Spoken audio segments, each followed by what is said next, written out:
Oh my God! Clean the germs. Guys, I just found them. I have a lot. Sino nagbayad sa kanya? This one. Hair stuff. I think it's Cora. Yana, we have to sift it. I need to wash this one too. Oh my God! I love this gem. It's pink. Where? Oh, I what? really need a gem. Oh. Wait, let me take that.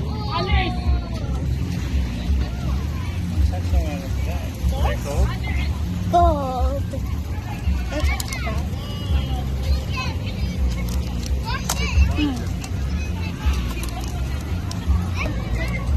Oh, hold on. I want to check if that was a dog.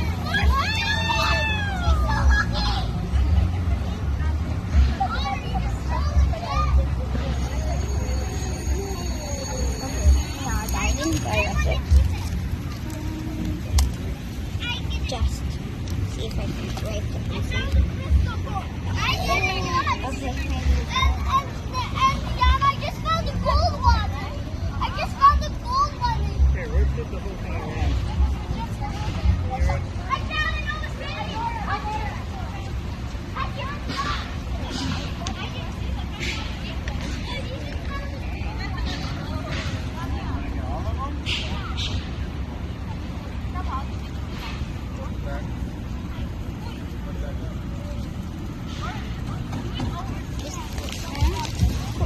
How do you have?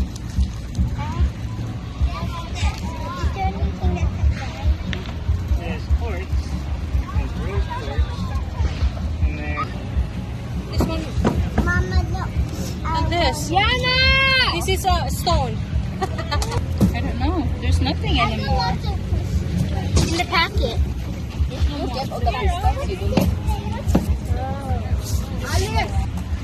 this one looks like gold. Look. Oh, yeah, I get that. Do you need those little racks, or do you want to give it to someone else?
init.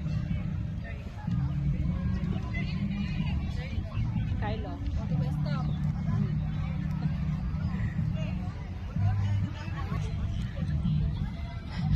Take a video for Tabing.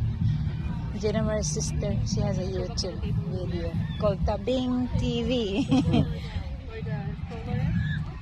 That is the bean. Just a name of her name. Her name. Okay. She's promoting Kyle's Facebook and YouTube site. Helping her create content. Cool. Random videos.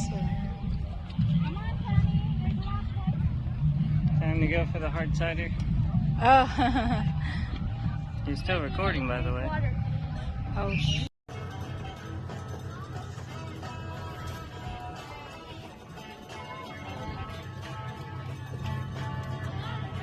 We planted more than 1,000 trees at the farm in 2015. And as we travel down the tracks, on the left you will see signs that designate each fruit, nut, or citrus tree that we have planted along the rail. These trees are planted in a specific order too. As we make our way around, we are taking a trip through the crops of the central San Joaquin Valley, starting with apricots, peaches, plums, and almonds, all the way down to the lemons and mandarins of Bakersfield. The current drought conditions in California have been a consideration in all of our plans, and in 2015, we decided to fallow, or not to plant, 50 acres of farmland to save the water for the 7 acres of Bermuda grass. The farm depends on the shared resource of water along with the other farms in the area, and we think it is important to instill the value of good planning and thoughtful stewardship of our resources for the future generations of our family, and for your families to enjoy too. We have been good stewards using conservation, moderation, and preservation. We want our farm to be a tradition not just for you and your children, but your children's children as well. As these trees grow big and tall, it will change the landscape and bring so much more to the beauty of this land. Just look at the changes and how the trees have grown in the last few years.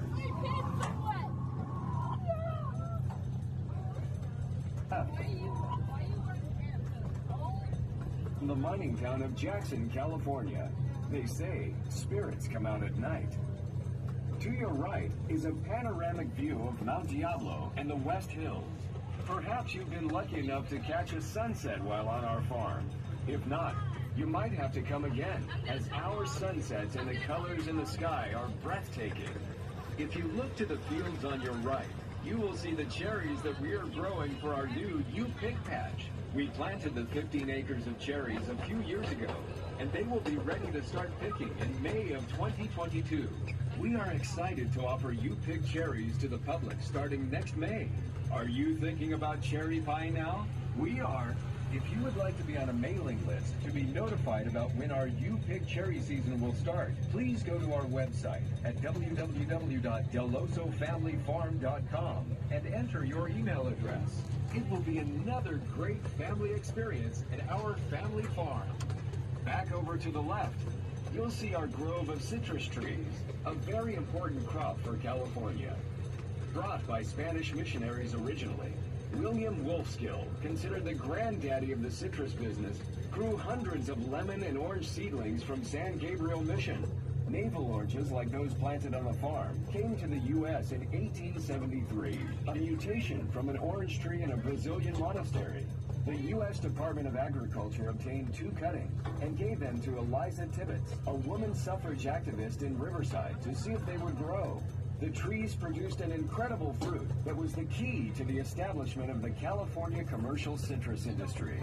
The only way navel oranges can reproduce is by grafting or taking a cutting of the original tree. Every single navel orange you ever have eaten has been a descendant from these mother trees, one of which is still standing in Riverside and is a California historical landmark. During the gold rush of the 1840s, there was a huge demand for oranges to defend against scurvy, a vitamin C deficiency, which firmly established the citrus market in Southern California. Remember, an orange a day keeps the scurvy away. Look out to our left, and you will see the woods of our spectacular haunted castle before we head back to the station. If you dare, take a walk through the haunted forest. You never know what you will see lurking around each corner. Enjoy the rest of your day at Dell'Osso Family Farm. And thank you so much for coming to our family farm.